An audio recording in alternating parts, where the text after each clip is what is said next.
Hello! In this video, we will show you how to navigate through the Metadata Workbook and how to use it to populate the different metadata fields in AILLA. The Metadata Workbook is an instructional guide on the different metadata fields that exist in AILLA, and it's been formatted into a spreadsheet. This workbook is part of the required process to deposit linguistic cultural heritage or language materials with AILLA. Part 1. Navigating through the Metadata Workbook. When you open the workbook, you're welcomed with a random sheet of the spreadsheet. Open it and navigate to the Collections tab. In this case, I've opened the Collections sheet. Every single sheet, every single tab, represents a different type of information in the repository. To navigate through the tabs, you click on them and click on the arrows on the left lower side to see them all. Most depositors will fill out collections, folders, sets, files, contributors, languages, and maybe organizations. This is because most of the work will be performed on all of these sections. Starting from the Folders tab, row 1, the cells on the top of the color table, are instructions on the folder level in English, Spanish, and Portuguese. On row 2, we have the metadata fields in English, and in row 3, we have English explanations of what goes into each one of the metadata fields. They correspond to a metadata field in the form. Row 4 and row 6 are the same fields but in Spanish and Portuguese. Depending on which language you prefer to use and the software you're using to open the metadata workbook file, you can hide certain rows. In this case, I'm going to hide the Spanish and Portuguese versions of the fields and their content explanations. The Sets tab, the gray field on the top, are also instructions in English, Spanish, and Portuguese. Rows 2 and 3 correspond to metadata field labels and instructions in English. Rows 4 and 5 correspond to metadata field labels and descriptions in Spanish. And rows 6 and 7 are the same content but in Portuguese. The cells located under each field are the spaces where collectors will populate the information. The Files tab is also organized in the same way. The Contributors, Organizations, and Languages tabs are also structured this way. However, when we get to the genres, participant roles, content type, original media, and visibility, we observe not forms for users to fill, but instead controlled vocabularies that AILLA uses. In these tabs, the language division is by columns, and so in genres, columns A and B are in English, columns C and D are in Spanish, and columns E and F are in Portuguese. For controlled vocabularies, the first column will have the exact metadata field, whilst the second column will have the description of that field. For genres, column A has the control terms, whilst column B has a description of the control term. For example, for article, the description is a work of writing included with others in a publication such as a journal or edited volume.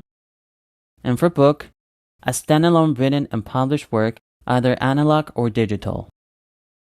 Rights statements are different. The first column is the metadata field attribute that depositors will fill out. These do not have explanations, but rather links that will redirect the users to find the right explanation. Part 2. Filling out the metadata fields. In the Collections tab, I will hide the rows that are not in English. This will be a process that we will repeat throughout the entire workbook. In the Folders tab, the first empty row, under the first column, refers back to the Collection tab. I will write for now Test Collection. I can see it's in row 8. And so in the Folders tab, in the empty cell under Collection row number, I will write 8. Folder title will be Photographs of Festivals. Column C is asking for the Spanish translation and column D is asking for the same information in Portuguese. For indigenous title, if we are to fill in some information, we are required to specify the indigenous language in which the title was written. Now we can move to the description field. I will populate it in English, Spanish, and Portuguese. For description in indigenous language, we are to follow the same rules as before. populate the field and name the indigenous language in which the information was written. Please remember to fill out the information in Spanish and Portuguese as well.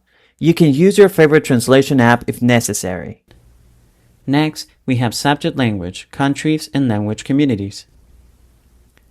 It is important to note that whilst a single asterisk indicates a required field, a double asterisk indicates mutual dependency with the previous field. Color coding indicates the different categories of information. First, we have title in green, then we have description in blue, and lastly, in orange, the metadata that did not fit in the previous categories.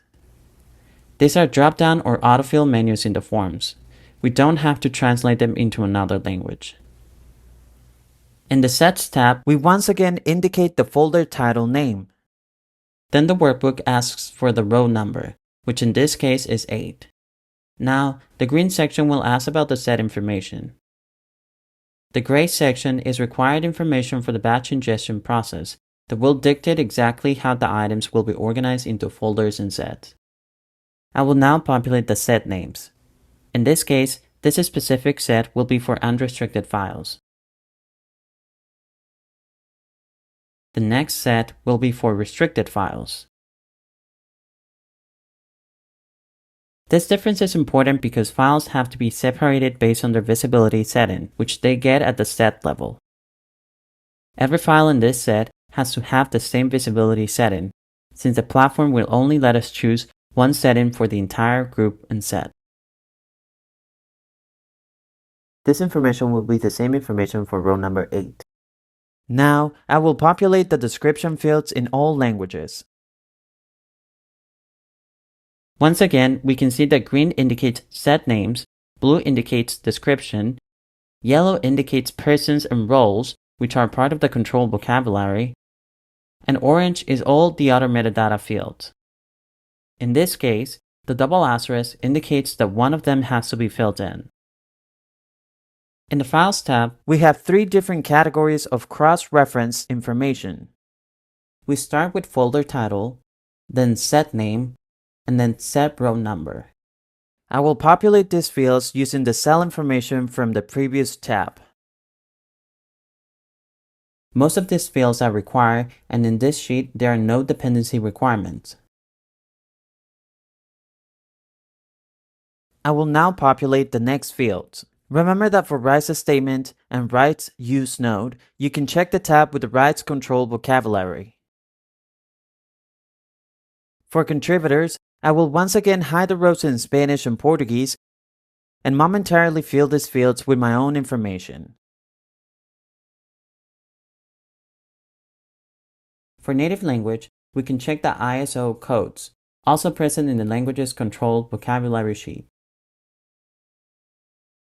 Organizations work the same. Remember that all organizations listed must be organizations that were directly related to the research. That is, they funded the research, or they are co-authors in the research, or they somehow contributed to the research process. Now we can fill the Languages tab field. Remember that information about languages that are not present in the AILLA database will be added manually by AILLA staff. Part 3. Copying and pasting the information. Once the metadata workbook has been completed, we can go ahead and start copying and pasting the information in the metadata forms and fields from our collection. In this example, I will be using a pre-completed workbook submitted by a researcher to AILLA. I've accessed my created collection in AILLA, and I will change the information in the form with the information in the metadata workbook.